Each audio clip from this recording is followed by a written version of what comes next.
বলবেন এত অল্প বেতনে চলবে একটা মানুষগুলো। হ্যাঁ, সেই ক্ষেত্রে বেতন বৈষম্য দূর করে সেটাকে সমন্বিত করা হবে। এখন তো বেতন দেয় না বলে 100 গুণ বেশি নিয়ে যায়, তখন দ্বিগুণ বাড়ায় দিলে মানুষ শান্তির সাথে এই দেশে বসবাস করবে।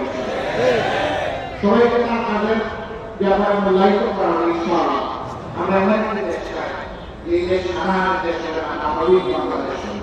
তো নিঃসন্দেহে এমন একটি দেশ চাই যারা ফেসিবাদের কাছে মাথা নত করবে না, যারা কোনো আকাশে সাম্রাজ্যবাদ মেনে নেবে না, দুনিয়ার সমস্ত দেশ হিসাবে বন্ধু হিসাবে দেখবে, কাউকে কোন জায়গায় বসাবে না, এমন একটি জাতি আমরা গড়তে চাই। আপনারা কি এই জাতি গড়তে চান? বাংলাদেশ জামাত ইসলামী আপনাদেরকে হাত মজবুত করতে হবে, দিল শক্ত করতে হবে, কদম চালু করতে হবে, দৃষ্টি প্রসারিত করতে হবে এবং হৃদয় প্রসারিত করতে হবে। পারবেন?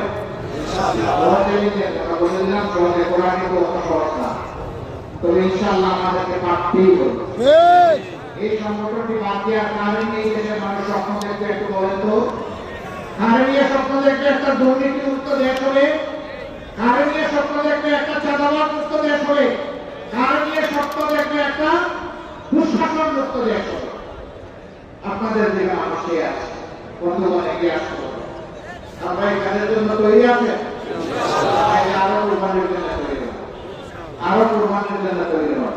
আপনাদের মাধ্যমে সমাজের মানুষের কাছে আমি দুই একটা জিনিস চাই। নাম্বার ওয়ান, আমরা যদি দেশের জন্য জাতির জন্য কাজ করি, আমরা আপনাদের একটু ভালোবাসা পাবো, আপনারা যেন আমাদেরকে একটু ভালোবাসা পাবেন।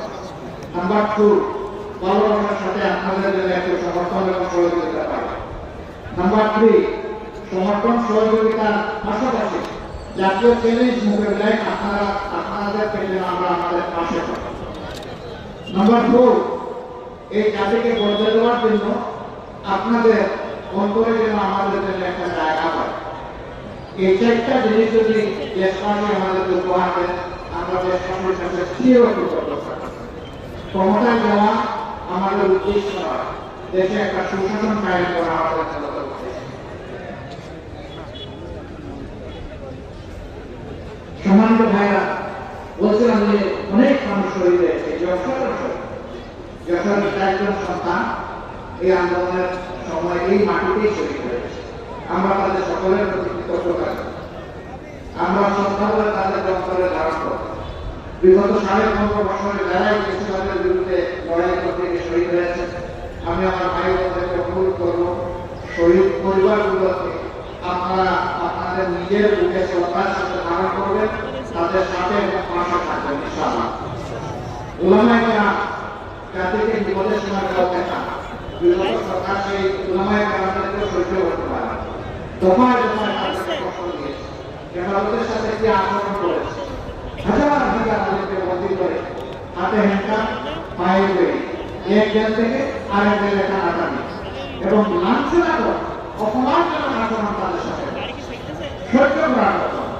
অথচ সেই উলামায়ে কেরামের পিছনে দাঁড়িয়ে আমরা সকলে নামাজ পড়ি, তারাই আমরা ধরে গেলে আমাদের লাশকে সামনে নিয়ে জানালা নামাজ পড়ে, আর তাদের সাথে নিষ্ঠুর আচরণ আল্লাহর আরশকে সেদিন তাদের চোখের পানিতে শহীদের রক্তের ঢোকায় আল্লাহর আরশ নিশ্চয়ই কেঁপে উঠেছে।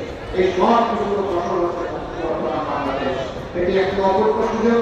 আল্লাহ তাআলা দোয়া করে দিয়েছেন বাংলাদেশকে তার সঠিক রাস্তায় উঠিয়ে দেওয়া। আসুন আমরা সবাই মিলে একটা ঐক্যবদ্ধ ফেসিবাদ এবং সাম্রাজ্যবাদ বিরোধী জাতি গঠনের মাধ্যমে আমরা সামনের দিকে এগিয়ে যাব। প্রিয় দেশকে আমরা ন্যায় এবং ইনসাফের সত্যের উপর প্রতিষ্ঠিত করব এবং একটা সাহিত্যের মানবিক বাংলাদেশ গড়ব। আল্লাহ আমাদের সহায় হোক। আল্লাহ হাফিজ। বাংলাদেশ জিন্দাবাদ। বাংলাদেশ জামাত ইসলামী জিন্দাবাদ। আসসালামু আলাইকুম ওয়া রাহমাতুল্লাহ।